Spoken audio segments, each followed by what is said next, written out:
will stop racing to topple foreign, and you understand this, foreign regimes that we know nothing about, that we shouldn't be involved with. Instead, our focus must be on defeating terrorism and destroying ISIS. This destructive cycle of intervention and chaos must finally, folks, come to an end.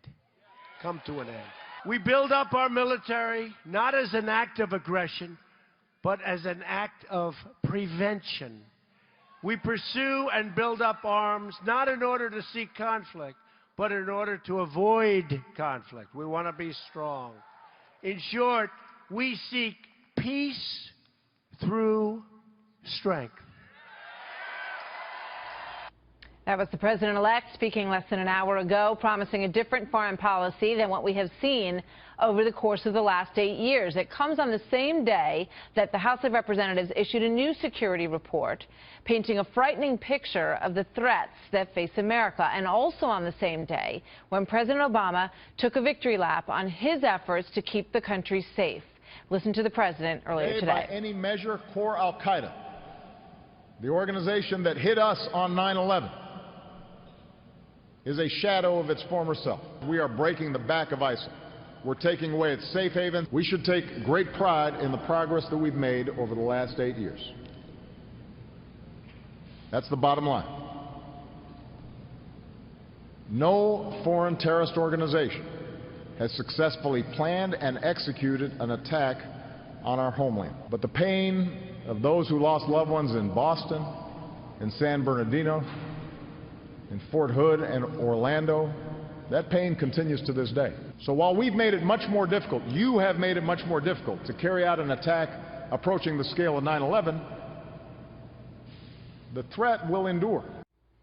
Let's dig in here. More with Fox News contributor and former chief speechwriter to President George W. Bush, Mark Thiessen, and co-founder of Third Way and former deputy assistant to President Clinton, Matt Bennett. Gentlemen, welcome to both of you. Good to have you here. Good to be with you, Mark. You know, when you listen to how carefully worded the president's phrases are there, things like core al-Qaeda, and you look at the wider picture of Islamic terrorism that we have seen in terms of attacks from, Nice and Paris and all over, and the ones that he mentioned here at home, is it a difficult argument to make, Matt? Let me start with you. I don't think so, because as he pointed out, the people that hit us on 9/11, that organization has, if not been dismantled, has been incredibly weakened. Obviously, we got bin Laden, we've got much of their top leadership, and they're really no longer the force that they were in the world.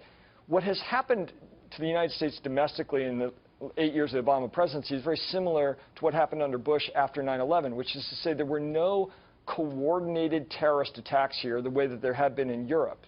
That we've had lone wolf attacks. A couple of times it's been couples or brothers, people living in the same household, but there has been no coordinated attacks, and that's a huge accomplishment in an age of Islamic terror, the likes of which we're living through right now. I mean, Mark, it sounds like something that should make you feel good, but it just doesn't, I don't think, make most people feel good. It would make me feel good if it were true. Unfortunately, it's not true. I mean, look, the reality is that al-Qaeda is not weaker now than it was when President Obama took over. It's stronger. Its affiliates around the world. I'm sorry, Matt, you're wrong. It's the biggest terrorist network. Al-Qaeda is the biggest. Their affiliate in Syria is one of the biggest threats to America. Their affiliate in Yemen. They have affiliates all over the world. No, I'm talking about Al-Qaeda. Well, Al-Qaeda has Al-Nusra Front. You can point to Al-Nusra Front. You can point to numerous groups that have now spread into, I think, something like 29 countries over the course of the last 8 years, killed more than 2,000 people. And you look at the advances that were made under, during the war in Iraq and Afghanistan, and then when we pulled out, these groups splintered and grew. So I think, Mark, I know this is just the point that you're making. It's a tough argument. No, it is a tough argument, and so Al-Qaeda is stronger than it was. Every national security expert who studies this will tell you that Al-Qaeda is not weak, and they're very strong. And then you have ISIS. When President Obama came into office, his own CIA director, John Brennan, said that Al-Qaeda had been in Iraq, ISIS had been decimated. They had only about 700 adherents. Today, they have tens of thousands of adherents. They are in Libya, Yemen, Saudi Arabia, Tunisia, Algeria, Turkey, Egypt, Pakistan, Nigeria, and Afghanistan. They've carried out attacks in Paris, right. Brussels, and Nice, and they're coming here. after us. Mark, we know that. We know that there's no question ISIS is a huge threat in that region of the world and in Europe. But the fact of the matter is that, thankfully, ISIS has not been able to, or not yet, maybe not attempted to try to attack the United States, perhaps yet. But let me be clear about something. Mark seems to be laying this at the feet of President Obama. Let's remember who broke the Middle East, which was the war of choice that President Bush fought in Iraq and then negotiated Matt, I hear what you're saying, but I think what people do feel uncomfortable with is the president painting any sort of rosy picture about big accomplishments here, because I think they feel like the world is much less safe. So wouldn't it be better for the president to really give it to people in an honest way in terms of what he sees and what so many see as a threat that is growing out there and that we do need to step up our efforts with? Well, Matt, look, I think yes, but I think he has done that. What Obama has been criticized for is his nuance when it comes to foreign policy, and he is clear that things in the Middle East are very, very bad. Things in Libya went south. Things in Syria are horrifically bad. Yes, they are. It's a complicated, multipolar world. Right. Name a place where they're good, Matt. I mean, they're not good anywhere. He was citing his progress in Afghanistan today.